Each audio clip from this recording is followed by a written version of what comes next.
Bonjour, je suis Sophie Dion, votre animatrice pour les chroniques santé de la pharmacie Uniprix Daniel Lachance de Montmagny.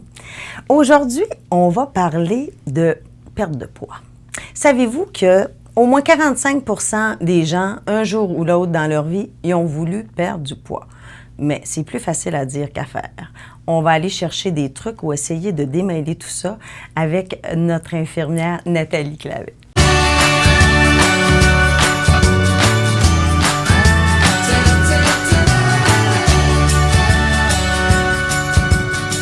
Ça va bien? Oui, merci, toi aussi. Oui, oui.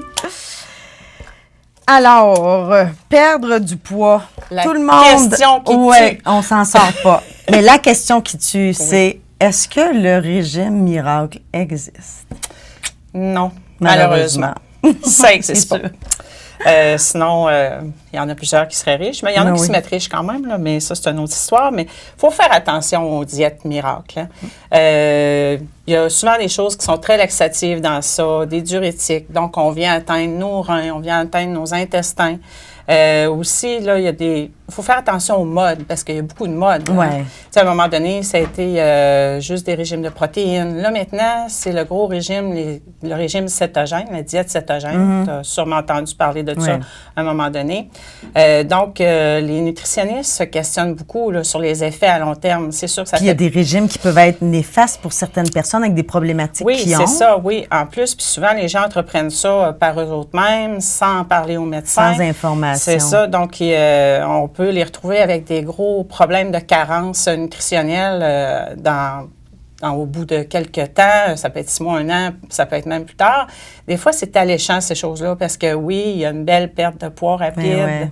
Puis, on est dans un mode de vie assez vite. Hein? Oui, comme si on n'a pas le temps de s'occuper de nous-mêmes. Oui, c'est ça. Fait que, mais ça ne marche pas comme ça. Les vraies méthodes qui fonctionnent, c'est vraiment des méthodes qui vont venir modifier des habitudes de vie, des habitudes alimentaires. Oui, parce que sinon, de toute façon, la plupart du temps, en plus, on reprend tout le poids perdu. Absolument. L'effet rebond des diètes, justement, qui mettent le corps en privation. Il n'est pas fou, ce petit cerveau-là. Ben lui, une fois qu'on l'a mis en privation une fois, quand après ça, on veut commence plus, à manger, oui. lui, il se dit, toi, tu m'en as fait baver. Fait que là, j'emmagasine. Fait que là, moi, je stocke.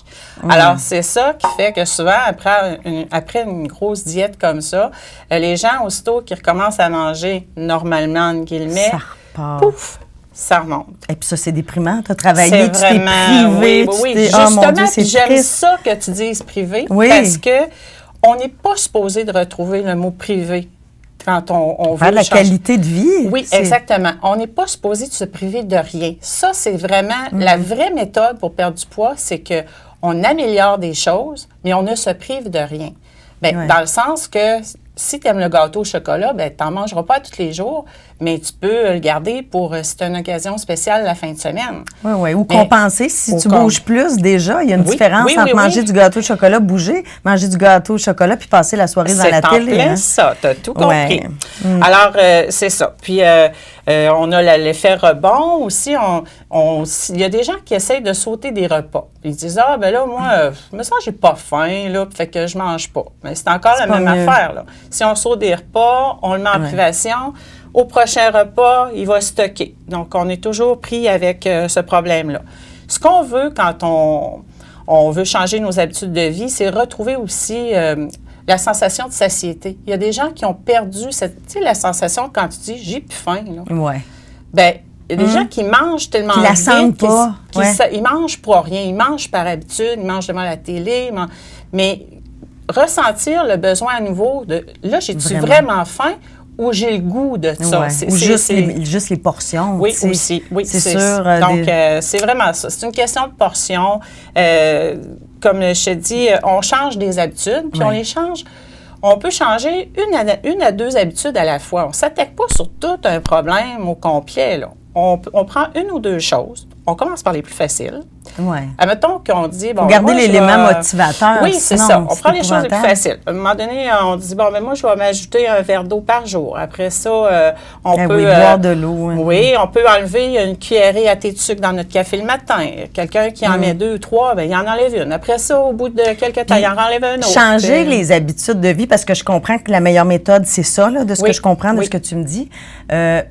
Combien de temps on peut espérer attendre, tu sais, avoir l'impression que ces changements d'habitude-là sont intégrés? Il faut persister combien de temps? Bien, c'est différent pour chacun. Il a été longtemps véhiculé que ça prenait 21 jours pour modifier une habitude. Précis comme ça? Oui, 21 jours. Ça partait d'un chirurgien plasticien que lui, il disait que les gens se reconnaissaient une fois qu'il avait fait sa chirurgie. Au bout de 21 jours, les gens s'habituaient à leur visage. Mais ça, c'était pour ce cas-là. Mais c'est un peu comme quelqu'un qui arrête de fumer. Il y a des gens qui arrêtent de fumer, puis au bout d'un mois, ça leur dit plus rien. Puis il y en a au bout de 15 ans, ils pensent encore. Plus, bon, donc, c'est vraiment différent pour chacun. Oui. Puis c'est quoi les raisons premières? Les gens qui veulent perdre du poids, là, des fois, c'est à se questionner. Est-ce que c'est vraiment pour une raison de santé ou c'est pour une question d'image? Bien, c'est ça au départ que la personne, il faut qu'elle se demande, parce que ça va avoir une grosse différence sur l'objectif, sur les attentes. Quelqu'un qui veut perdre du poids pour son image, il va peut-être mettre la barre plus haute. Il faut vraiment le déterminer. Je fais ça pour qui, pourquoi? Ça, c'est le départ. Il faut se poser la question. Il ne faut pas partir en régime comme ça, en l'air. Pour qui, pourquoi? OK. Et puis, si on y va pour la santé, il y a un consensus d'une perte de poids de 5 à 10 de notre poids actuel. Ça peut faire une grosse différence sur l'état de santé général. OK. Puis, est-ce qu'on parle encore d'indices de masse corporelle? Puis, tu sais, il y a une période où c'était comme bien important. C'était ça qui était le... J'aime ça que tu me demandes ça. Oui? OK.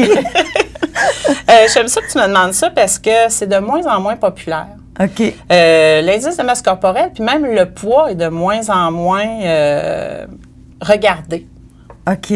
C'est plus comment est-ce qu'on se sent? C'est plus Non, c'est le tour de taille. Ah oui, carrément le tour de taille. Oui. Je ne sais pas si...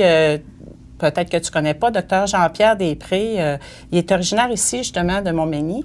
C'est un chercheur qui est au Centre de pneumologie et cardiologie à Québec, communément appelé l'Hôpital Laval.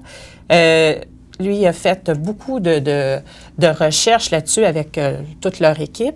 Et puis, il a gagné beaucoup de prix, là, vraiment prestigieux, ce médecin-là.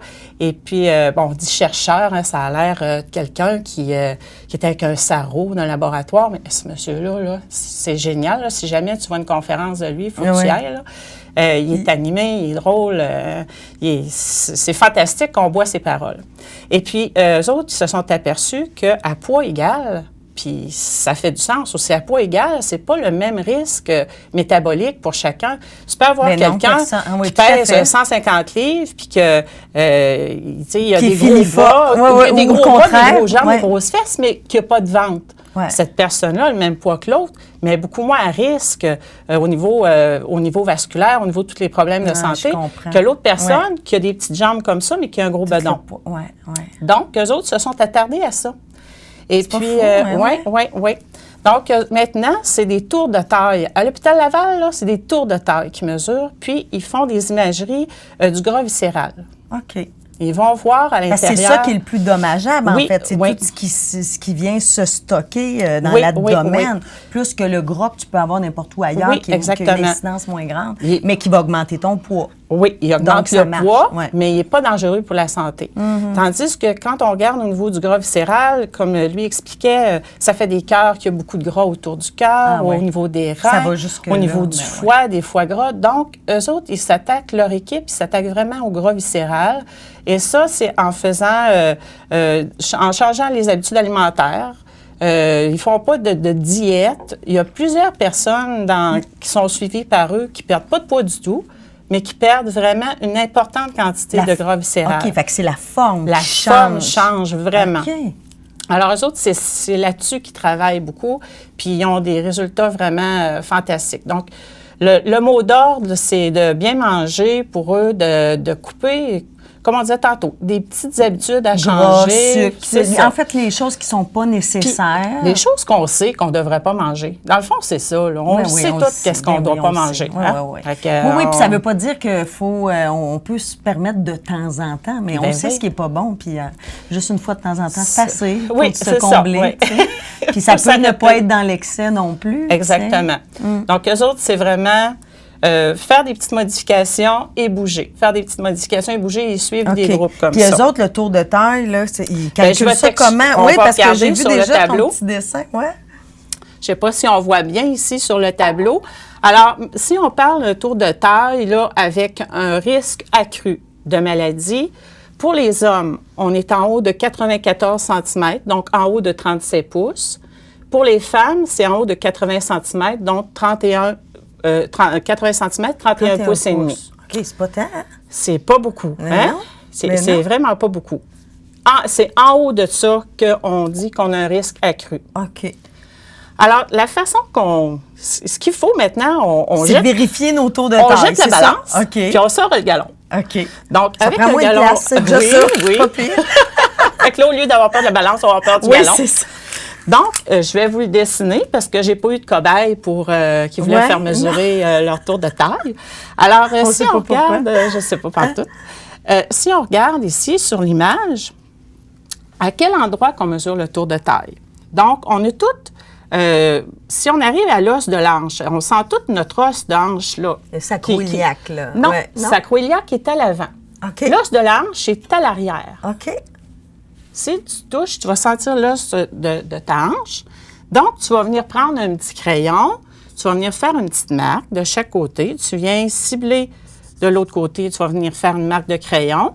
Avant ça, il disait à la hauteur du nombril, mais... C'est pas tout le monde. Non, il y en a aussi qui ont une chirurgie, qui n'ont pas de nombril. Il y en a qui ont le nombril plus bas. Ouais. Donc, c'est vraiment l'endroit de la hanche. On vient mettre notre galon à mesurer sans faire de tension et on a notre tour de taille. OK. Donc, vraiment, là, les os des hanches, qu'on sent, os des hanches, au-dessus de ça. Juste au-dessus. C'est ça. On se fait une petite marque au-dessus de l'os de la hanche, puis on vient mettre notre galon là. OK. Donc, c'est de cette façon-là, maintenant, qu'on mesure si on a un tour de taille santé. On n'est même plus dans le poids santé, on a un tour de taille santé. C'est complètement un autre... Ben oui, c'est la première fois que j'entends ça, puis c'est fort intéressant, puis ça fait du sens en plus. Au début, tu sais, tu as commencé ça, puis tu fais, ben voyons, où est-ce qu'on s'en va, mais c'est logique, là, tout ça, ça marche, hein? Oui. Oh, fascinant. Donc, c'est ça, on fait des meilleurs choix. Oui, c'est ça. Puis la conclusion, bien, pour perdre du tour de taille, ça revient quand même à perte de poids, là. Oui. C'est de faire attention à ce qu'on mange, de faire de l'exercice, puis c'est de faire des meilleurs choix. Maintenant, le Guide alimentaire canadien, il divise l'assiette en deux grosses parties, en moitié. D'un côté, on a les fruits et les légumes. De l'autre côté, on le redivise à nouveau. On a une part de protéines, une part de glucides. Et ils vont comme ça, sans vraiment de portions. L'ancien guide alimentaire était avec des portions, puis c'était compliqué. Puis là, ils ne vont pas vraiment avec des portions, ils vont plutôt avec le visuel d'une assiette. Mais ce qu'on veut là, dans ça, c'est de faire des meilleurs choix. On choisit des aliments avec plus de fibres, on choisit... Des aliments plus sains, oui, déjà, moins des aliments préparés, déjà préparés, puis moins de charcuterie. On y va vraiment avec des meilleurs choix en plus petite quantité. Oui. Puis on bouge. Déjà là, puis on bouge. Hey, merci beaucoup. C'était encore très éclairant. Vraiment, merci. Alors, si vous avez manqué le début de cette chronique, vous pouvez toujours aller la visionner sur le site Internet de CMA TV ainsi que sur les pages Facebook de CMA TV et de la pharmacie Uniprix Daniel Lachance de Montmagny. Alors, merci d'avoir été à l'écoute et à la prochaine.